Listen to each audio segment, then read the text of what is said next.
तो कहानी की शुरुआत में हम एक छोटे बच्चे को देखते हैं जो साइकिल पर अपने दोस्तों से मिलने के बाद घर जा रहा होता है। उसके घर का रास्ता जंगल से होते हुए जाता था। तभी अचानक से कोई उस बच्चे को पीछे से खींच लेता है। उसके बाद वो बच्चा कहाँ गया, किधर गायब हुआ, कोई भी नहीं जानता था। फिर हमें एक औरत जैकी दिखाई जाती है जो अपने घर में अपने बेटे के लिए केक्स बना रही थी। तभी उसे कॉल आती है। जब उसका बेटा कॉल के बारे में पूछता है तो वो उसे कोई जवाब नहीं देती। दरअसल कॉल जैकी के एक दोस्त की थी। जैकी अपने दोस्त को पसंद करती थी। उसका रिश्ता भी अपने हस्बैंड के साथ ठीक नहीं था, इसीलिए उसका बेटा भी उसे हर वक्त नाराज रहा करता था। जैकी केक बनाकर चली गई थी, जिसके बाद उसका हस्बैंड सोफे से उठता है क्योंकि रात को टीवी देखता वो उधर ही सो गया था। जैकी के हस्बैंड का नाम ग्रेग था। वो पेशे से एक पुलिस ऑफिसर होता है। अब जब वो तैयार हो रहा था तो उसे जैकी की कॉल आती है जो बता रही थी कि कुछ केक्स बच गए हैं जो मैं बनाकर आई थी, तुम उसे खा लेना। ये सुनकर ग्रेग को गुस्सा आ गया था। वो अपने फोन को खिड़की से बाहर फेंक देता है क्योंकि जैकी उसका कभी भी ख्याल नहीं रखा करती थी। अब जब उसकी नजर खिड़की से बाहर जाती है तो वो एक कप देखता है जिसमें बुझी हुई सिगरेट्स पड़ी थी। उसे लग रहा था कि शायद ये काम उसके बेटे का है। उसे अब अपने बेटे पर शक हो रहा था। खैर तैयार होने के बाद ग्रेग पुलिस स्टेशन जाता है जहाँ पर उसे उसी बच्चे के मिसिंग यानी कि लापता होने का केस मिलता है, जिसके बारे में हमने कहानी के शुरू में देखा था, जो जंगल से लापता हुआ था। उधर जैकी जब अपने घर में आती है तो उसे एहसास होता है कि उसके घर में कोई और भी है। अचानक से एक आदमी उसके सामने आ गया था और ये कहता है कि उसे उसके हस्बैंड ग्रेग ने खिड़की ठीक करने के लिए बुलाया था। अब जैकी उस आदमी से पूछती है तुम मेरे घर के अंदर कैसे आए, क्योंकि पहले से घर में कोई मौजूद नहीं था। तो वो बताता है कि दरवाजा आपकी बेटी ने खोला था जो बहुत अच्छे से बात कर रही थी। ये सुनकर जैकी हैरान हो गई थी क्योंकि उसकी तो कोई बेटी नहीं थी सिवाय एक बेटे के। उधर दूसरी तरफ ग्रेग को जंगल में ले जाया जाता है जहाँ से वो बच्चा गायब हुआ था। उन्हें वहाँ पर एक हरे रंग का चाकू मिलता है जो शायद उसी किडनैपर का था जो बच्चों को अगवा किया करता था। इधर ही ग्रेग एक ऑफिसर को बताता है कुछ सालों पहले की बात है, एक किडनैपर ऐसे ही छोटे बच्चों को अगवा करके मार दिया करता था, शायद उसी का ये काम हो। पर ऑफिसर कहता है नहीं, ऐसा नहीं हो सकता, उस किडनैपर को तो मैंने ही पकड़ा था और वो अभी भी जेल में बंद है। रात को घर पर खाना खाते हुए जैकी अपने बेटे से पूछती है क्या कल कोई वर्कर हमारे घर आया था। तो उसका बेटा उसे गुस्से से जवाब देता है हाँ शायद कोई आया हो जो आपका दोस्त होगा। इतना कहकर उसका बेटा वहाँ से चला जाता है। जैकी टीवी पर खबर सुन रही थी कि इस महीने जंगल से 2 बच्चे गायब हुए हैं। वो ये सब कुछ सुनकर टीवी को बंद कर देती है, मगर अचानक से टीवी फिर खुद ही चल गया था। न्यूज में बताया जा रहा था कि सब अपने बच्चों को घर से अकेले मत जाने दें। इसके बाद ग्रेग भी घर पर आ गया था। जैकी उससे कहती है कि जिस आदमी को तुमने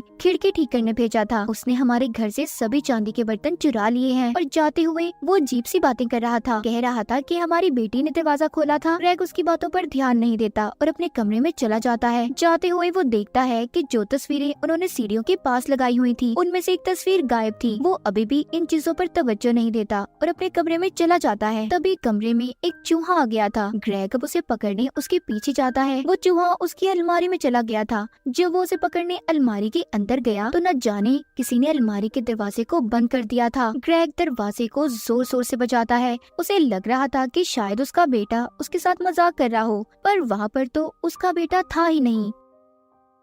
तभी जैकी आकर दरवाजे को खोल देती है। बाहर आकर उसे पता चलता है कि उसका बेटा तो घर पर था ही नहीं, वो तो बाहर गया हुआ था। एक रात जैकी को अपने बेटे के कमरे से भी आवाजें आ रही थी। वो जाकर देखती है तो उसका बेटा देर रात तक गेम्स खेल रहा था। तभी जैकी को अपने बेटे के कमरे में बेड के नीचे अजीब सा मास्क नजर आता है। उस बारे में वो अपने बेटे से कुछ नहीं पूछती और चुपचाप बाहर चली आती है। रात को किसी ने ग्रेग के कंबल को नीचे उतार दिया था। जब सुबह होती है तो ग्रेग दिखता है उसका बिस्तर गीला हुआ था। खैर अभी भी वो इन बातों पर तवज्जो नहीं देता। उसे पुलिस स्टेशन से कॉल आई थी, इसलिए वो जल्दी से तैयार होकर निकल जाता है। पुलिस स्टेशन पहुंचकर एक लेडी ऑफिसर उसे बताती है ये केस बिल्कुल वैसा है जैसा कुछ सालों पहले किडनैपर का था जो बच्चों को अगवा करके मार दिया करता था, मगर आज तक हमें उसका सही से पता नहीं चला। वहीं पर एक ऑफिसर कहता है उस किडनैपर के पास से 2 बच्चे भागे थे। मैंने उनसे पूछताछ भी की थी पर कुछ भी खास पता नहीं चला। अब ये उन भागे हुए बच्चों में से एक से मिलने चाहते हैं, मगर उसका किडनैपर ने इतना बुरा हाल कर दिया था उसका दिमाग दिमागी तवाज़ुन बिगड़ चुका था। अब खैर ग्रेग दूसरे लड़के का 15 साल पहले दिया हुआ बयान सुनता है, जिसमें उसने बताया था कि वो किडनैपर मुझे अपने घर ले गया, जो एक जादुई घर है और उसे कोई भी नहीं ढूंढ पाएगा। उधर घर में जैकी का दोस्त उससे मिलने आता है। जैकी उसे जाने का कह रही थी, मगर वो तो कुछ भी सुनने को तैयार ही नहीं था। तभी उसके सर में वो ही कप आकर लगता है जिसमें सिगरेट्स पड़ी थी, जिसको ग्रेग ने भी देखा था। अब वो कप खुद ही गिरा था या गिराया गया था, इसका पता हमें कहानी में आगे जाकर चलेगा। जैकी के दोस्त के सर से खून आने लगा था। तभी जैकी उसे बेसमेंट में लेकर आती है और उसकी मरहम पट्टी करती है। वो उससे कहती है कि कुछ देर तुम्हें यहीं पर आराम करना होगा, मेरा बेटा स्कूल चला जाए, फिर मैं तुम्हें डॉक्टर के पास लेकर जाऊंगी। घर में जैकी के बेटे को ऊपर से कुछ आवाजें आ रही थी। इधर जैकी को भी बेसमेंट में कॉल आती है, जो उसके दोस्त के नंबर से ही थी। वो सोचती है कि वो तो उसके सामने बैठा था, तो ये कौन था जो उसको फोन पर तंग कर रहा था। उसका शक उसके बेटे पर जाता है। जब वो घर के अंदर जाती है तो उसका बेटा सीढ़ियों से नीचे उतर रहा था। उसे ये लगने लगा था कि शायद उस कप को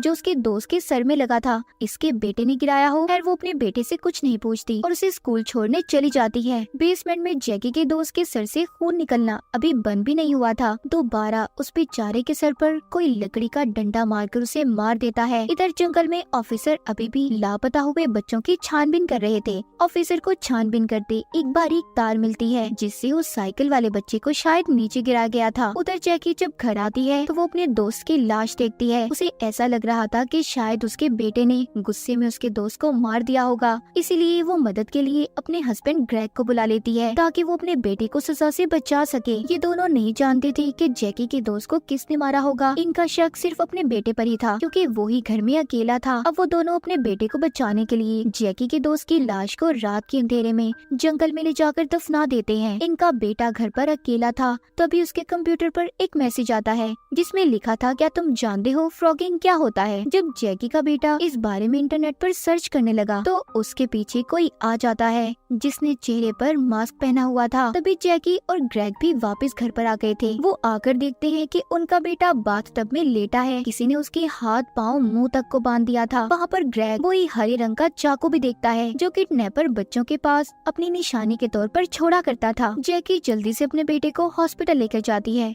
ग्रेग उस इंसान का पता लगाने में लग गया था जिसने उसके बेटे की ऐसी हालत की थी। पुलिस स्टेशन में भी कॉल आती है, कोई किडनैपर के बारे में बता रहा था, मगर उस कॉल को ऑफिसर ट्रेस नहीं कर पाते। ग्रेग अपने घर में उसे ढूंढने लगता है। तभी अचानक से वही मास्क मैन जिसने इसके बेटे की ऐसी हालत की थी ग्रेग पर हमला कर देता है।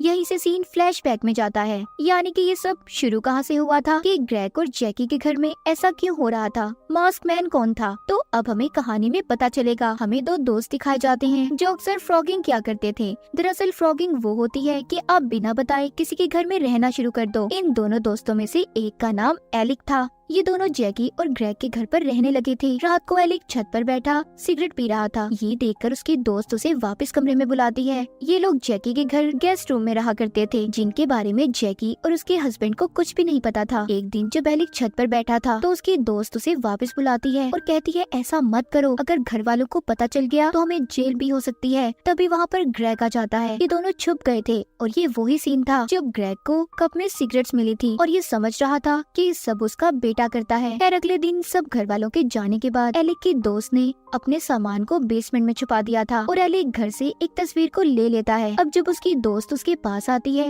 वो कहता है कि मुझे घर के वाईफाई के पासवर्ड का पता चल गया है। मैंने अपने मोबाइल में एक ऐप को डाउनलोड किया है जिससे हम इनके घर में टीवी मोबाइल जैसी चीजों को कंट्रोल कर सकते हैं। मेरे पास एक आइडिया है, क्यों ना हम कुछ ऐसा करें जिससे ये घर वाले पागल हो जाएं। मगर उसकी दोस्त उसे ऐसा करने से रोकती है। तभी घर के दरवाजे पर बेल बजी थी। खिड़की रिपेयर करने वाला जैकी के घर आया था। एलिक की दोस्त दरवाजा खोलती है और झूठ बोल देती है कि वो ग्रेग की बेटी है, इसीलिए खिड़की ठीक करने वाले ने जैकी से कहा था कि दरवाजा आपकी बेटी ने खोला था। उधर एलिक ग्रेग की नींद की दवा को अपनी दोस्त की पानी की बोतल में मिला देता है ताकि वो किसी भी काम से उसे ना रोक पाए। उसी रात ये जंगल में लापता होने वाले बच्चों की खबर को भी सुनते हैं। एलिक की दोस्त जब उस पानी को पीती है जिसमें उसने नींद की दवा को मिला दिया था तो गहरी नींद में सो गई थी। अब एलिक अपना काम दिखाता है। वो जाकर जाकर टीवी को ऑन ऑफ कर रहा था। जैसे पहले हमने देखा कि जैकी डर गई थी, फिर वो ग्रेग को भी अलमारी में बंद कर देता है। मगर जब उसने वहाँ पर जैकी के आने की आवाज को सुना तो वो उन्हीं के बेड के नीचे जाकर छुप गया था। हमें ये भी पता चलता है कि वो मास्कमैन कोई और नहीं बल्कि एलिक था।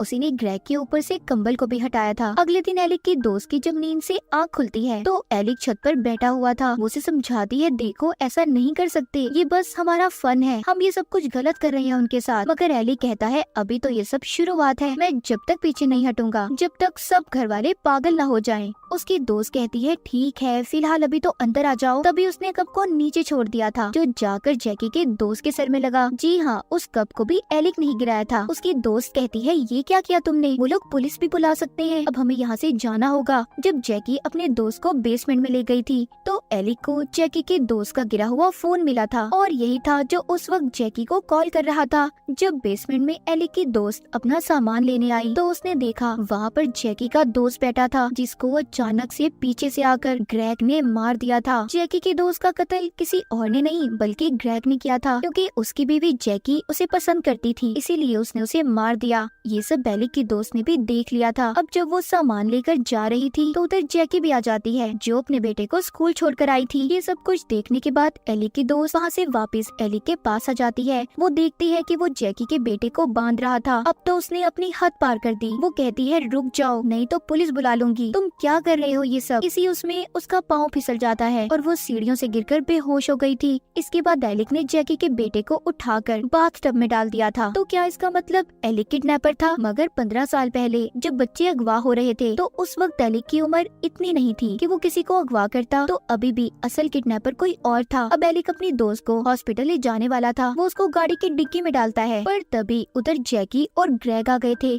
जो जैकी की दोस्त की लाश को दफना कर आ रहे थे। अब जल्दी से जब वो आकर अपने बेटे को देखते हैं तो ग्रेग जैकी को अपने बेटे के साथ हॉस्पिटल भेज देता है और वो खुद उसी गाड़ी में बैठकर जिसमें एलिक की बेहोश दोस्त थी उसे कहीं पर ले जाता है। मतलब ग्रेग ने उस आदमी को नहीं ढूंढा था जिसने उसके बेटे का ऐसा हाल किया था, वो तो बस जैकी से झूठ बोल रहा था।